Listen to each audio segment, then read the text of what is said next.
आजच्या टिफिनसाठी काय आहे ते पुढे बघूच, पण आज सकाळीच नाश्त्यासाठी मी मस्तपैकी ज्वारीची थालीपीठ बनवले, ते स्वरच्या टिफिनसाठी आणि तुपामध्ये एकदम लतपत असे. आणि ह्या चटणीबरोबर ऑसम लागतात. लालवाली खरडा चटणी आहे, तिखट काही जास्त नसते. त्याच्यानंतर ना ही भरीतची रेसिपी शेअर करते तुमच्यासोबत. भरीतसाठी वापरतात ते काळं वांगे घेतलेले, स्वच्छ धुवून पुसून घेतले सर्व बाजूने, त्याला तेल लावले आणि गॅस शेगडीवरती जाळी ठेवले. त्याच्यावरती ना गोल गोल फिरवून वांग्याला संपूर्ण बाजूने भाजून घेतले. सोबतच ना लसूण आणि टोमॅटोसुद्धा भाजूनच घेतलेला आहे. वांगा आहे ना ते थंड झाल्यानंतर त्याची म्हणजे कातडी जी साल आहे ना ती आपोआप निघते, फटाफट ती काढून घेतलेली आहे. आणि टोमॅटो, लसूण आणि वांगं हे स्मॅश करून घेतलेलं आहे. एकदम इझिली होऊन जातं, कारण की जे वांगं आहे ना ते आतपर्यंत एकदम नरम शिजून जातं. नाही, या भरीतला मी हलकासा तडका देणार आहे. म्हणजे ना आता तव्यावरती आधीच मी भेंडी क्रिस्पी भेंडी बनवून घेतलेली, त्यामुळे त्याच्यावरतीच मी फोडणी दिलेली आहे.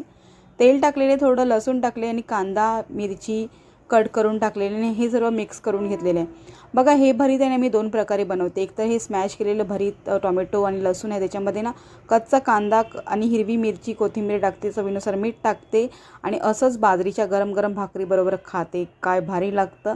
पण आता हे ऑफिसला घेऊन जायचं होतं म्हणून थोडंसं फ्राय केलं. मसाला, हळद वगैरे काही टाकलं नाही आहे. चवीनुसार मीठ टाकले, थोडंसं लिंबू पिळलेलं आहे. थोडं 2 मिनटं मी अलटून घेतले. कोथिंबीर टाकले भरपूर सारे आणि इथे झालेलं आहे वांग्याचं भरीत झटपट असं. दोन प्रकारेपैकी कच्चा कांदा टाकलेलं मला भरपूरच आवडतं, हॉनेस्टली सांगते.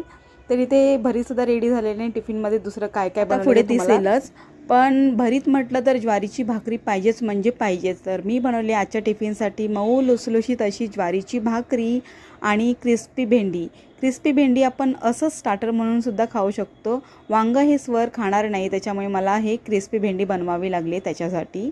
आणि सोबतच जे मस्तपैकी बनवलेलं आहे वांग्याचं भरीत ते आहे. आणि आज भाताचा नंबर शेवटी लागलेला आहे, कारण की मी भाताचा कुकर ना लावायचंच विसरली, तो शेवटी लावलेला आहे. सोबतच बनवले मसूर डाळीची तिखट आमटी, डाळ आणि भात आहे इंद्रायणी. त्याचबरोबर गुळाची लापसी बनवलेली आहे, ड्रायफ्रूट्स वगैरे टाकून छानपैकी. आणि आहे फ्रूटमध्ये पेरू. तर थोडं स्नॅक्ससाठी मी घेतलेले आहेत काजू, जे सालीवाले काजू असतात ना ते आहेत, थोडे गरम केलेत आणि हे गावचेच काजू आहेत. तर अशा प्रकारे माझा आजचा टिफिन रेडी झालेला आहे. आणि टिफिनमध्ये जी रेसिपी तुमच्यासोबत शेअर केली ती तुम्हाला कशी वाटली नक्की कमेंट्स करून सांगा आणि घरी ट्राय करा तुम्हीसुद्धा.